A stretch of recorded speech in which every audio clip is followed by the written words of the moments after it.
আসসালামু আলাইকুম দর্শক, সকলে কেমন আছেন? আশা করি ভালো আছেন। ভাবছেন এই ভাইয়ের হাতে কিসের টাকা গুনছে? চলুন তাহলে আপনাদেরকে খুলে বলি। আমরা একজন অচল প্রতিবন্ধী ভাইয়ের জন্য একটি ব্যাটারি গাড়ি বানানোর কাজ চলতেছে। এই গাড়িটা বানাতে কত টাকা খরচ এবং কি কি ব্যবহার করেছি সব কিছু আপনাদের সাথে শেয়ার করব। তার আগে ভিডিওটা একটু শেয়ার করবেন, এই কারণে যে আপনার আশেপাশে থাকার বিত্তমান ব্যক্তিরা তার আশেপাশে থাকা প্রতিবন্ধী ভাইদের জন্য এ ধরনের গাড়ি বানাতে যেন ইচ্ছুক হয়। এবং কেউ যদি এই ধরনের গাড়ি বানাতে চান, আপনাদের আইডিয়া না থাকে, আমার সাথে যোগাযোগ করতে পারেন।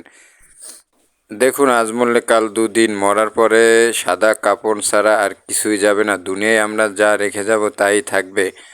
সদগায় জারিয়া হিসাবে হলেও যদি কারো সম্ভব হয় এই ধরনের কাজকাম করার, তাহলে অবশ্যই করবেন।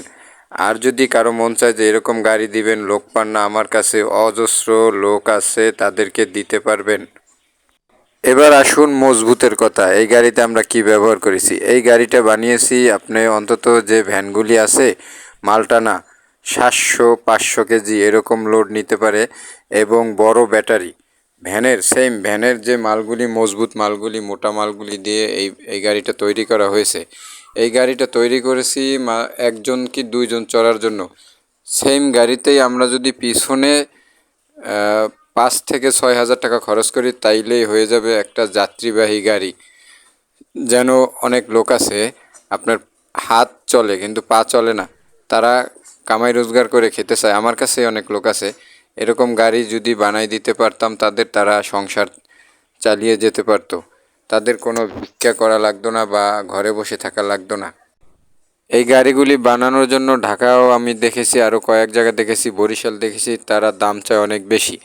সেই জন্য আমরা নিজেরাই, আমি এখান থেকে ওখান থেকে যন্ত্রাংশ সব আলাদা আলাদা কিনে ওয়ার্কশপে বসে আমরা নিজেরাই তৈরি করতেছি। তাতে আমাদের খরচ মোটামুটি একটু কম যাবে। এবার আসি, এই গাড়িটা কত কিলো চলবে এক চার্জে? এই গাড়িটা এক চার্জে 120 থেকে 30 কিলোমিটার চলবে। সাধারণত যারা আছেন অসুস্থ, যারা এই গাড়িগুলি ব্যবহার করবে, তাদের এত দরকার হয় না। যাত্রীবাহী হলে তাহলে ঠিক আছে, 120-30 কিলোমিটার চলবে।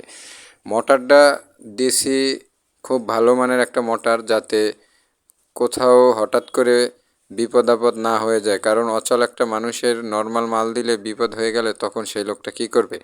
গাড়িটা কালার করার পরে খুবই ভালো লাগলো, চমৎকার লাগলো এবং গাড়ি প্রায় তৈরি হয়ে গেছে।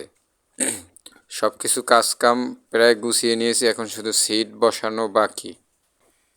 এবার আসেন, এই গাড়িতে আমাদের কত খরচ হয়েছে। আলাদা আলাদা কিনে আমরা একটা হিসাব করেছি এবং মজুরি সহ এই গাড়িতে আমাদের খরচ পড়েছে 56,000 টাকা। আর যদি 5 থেকে 7 হাজার টাকা খরচ করি, তাইলে এই পিছনে সিট দিয়ে এটা একটা অটো রিক্সা হয়ে যায়। তো গাড়িটা কেমন লাগলো এবং এ ধরনের মানবিক কাজগুলি, সামাজিক কাজগুলি আপনার কাছে কীরকম লাগে, মন্তব্য করে কমেন্ট বক্সে জানাবেন। দেখুন, আমাদের যারা সুস্থ আছি, হাত পা ঠিক আছে, মন চাইলে রাত নাই দিন নাই, যখন মন চায় যেদিকে ছুটে যেতে পারি, চলে যেতে পারি। আর ভাবুন তো, একটা লোক ঘরে বসে থাকে সারাদিন, সেই লোকটা একটু বাইরে যেতে পারে না কারো সহযোগিতা ছাড়া, মন চাইলেই কোথাও যেতে পারে না। তো এই ভেবেই খুব খারাপ লাগে যে আসলে আমাদের আল্লাহ কত ভালো রেখেছেন। আর এই ভালো রেখেছেন বিধায় কি একাই ভালো থাকবো? না, আশেপাশে যারা আছে তাদেরকে যেইভাবে পারি একটু হেল্প করব অবশ্যই। তো অর্থ দিয়ে পারি, বুদ্ধি দিয়ে পারি, ভালোবাসা দিয়ে পারি, যেইভাবে পারি তাদের পাশে থাকার চেষ্টা করবেন সকলে। ভিডিওটা ভালো লাগলে লাইক, কমেন্ট, শেয়ার করে সকলের কাছে ছড়িয়ে দিবেন, যাতে সকলে মিলে ভালো সুন্দর একটা দুনিয়া গড়তে পারি। পাশাপাশি কাজগুলি ভালো লাগলে এই পেজে একটা ফলো দিয়ে রাখবেন। ধন্যবাদ।